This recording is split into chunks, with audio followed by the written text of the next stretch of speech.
now continue our presentation with the passing of the gavel ceremony.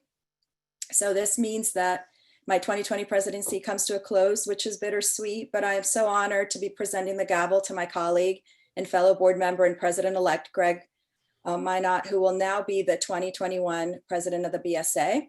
So Greg, it really has been a pleasure working with you this past year and for many years on the board, and I know that you are going to do a terrific job. So thank you all, and I hand you off to Greg. All right, thank you so much, Natasha. And I wish we were in person to be able to do this and pass a physical gavel, but in lieu of that, I have a maraca, so to celebrate that. And I just want to thank you, Natasha, and thank you also, Dr. Martin, really for your timely remarks that ties in well with, the focus of my presidency. And it's really an honor to be the president of the BSA at such a time as this in our city and our world. I also just want to take a moment to just applaud the amazing job that Natasha has done as well as the board, Eric and the BSA staff in a very tumultuous 2020. So I just want to really take a moment to celebrate you guys. And I really look forward to continuing to work with all of you, as well as the newly elected members of the board. So I'll just briefly mention who those folks are. They're highlighted in green. So we have Anda coming in as the 2022 BSA president. Dan is being re-elected as treasurer. Yanel as vice president of practice. Zanina as director at large. Taylor as public director. And Seth as associate AIA director. So welcome to all of you and congratulations.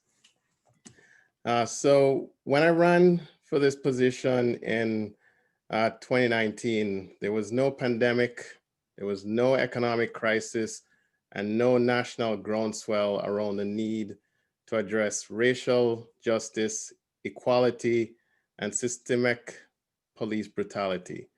And so I ran for the BSA presidency because I wanted to support a more equitable and diverse design community in Boston.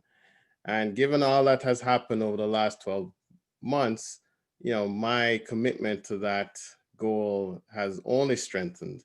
And it really is to create a Boston that works for everyone. The COVID-19 pandemic confirmed, I think, what we already knew, that low-income communities of color are really disproportionately burdened by poor health, economic and environmental outcomes, and concurrently, very seldom experience the benefits that come from the planning and the development that we're all so passionate about. East Boston, one of the city's most racially diverse neighborhoods, has had the highest rate of COVID-19 infection and is an example of these disparate outcomes and some of the most egregious environmental degradation around Chelsea Creek, right here in our backyard. Design is a process of engagement. And as architects, designers, and planners, I think we all recognize the integral role and responsibility that we have to use our influence to design and build for equity. And it is imperative that as a profession, we begin to understand and address some important connections, which Dr. Tia Martin just mentioned. And some of the ones that I'm going to be focused on is a connection between equity, the environment, and the economy. And I believe we have to really focus in there to remain relevant as a profession.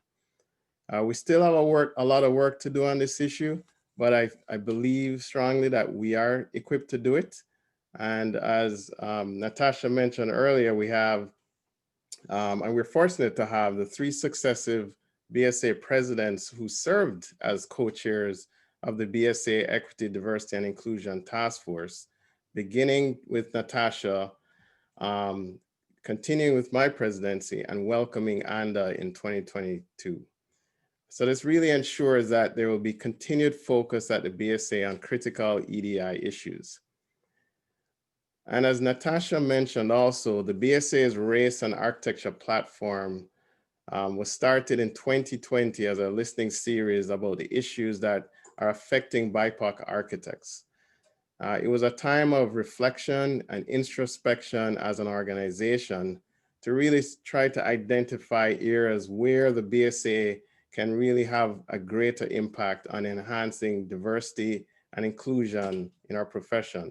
And we learned a lot about the disparities in the profession around mentorship, around leadership, housing, design education, policy. And we've had a lot of feedback from membership. So we're taking some time to really absorb that and ask ourselves the question, now what? What do we do with all of the learning that we've been doing over the last 6 months? So next year, I will continue to engage the membership and the new Race and Architecture Advisory Board to take the listening series to the next level with more focus on action and interdisciplinary conversations to really address issues at that intersection of equity and the environment. So we'll foster stronger partnerships with BOSNOMA, NCARB, academic leaders, the BPDA, and others to accelerate the needed cultural shift in the profession and challenge norms. So my hope is that 2021 will be the year that puts in motion a new way of viewing the role of architecture in shaping the future of Boston. And that's a Boston that truly works for everyone.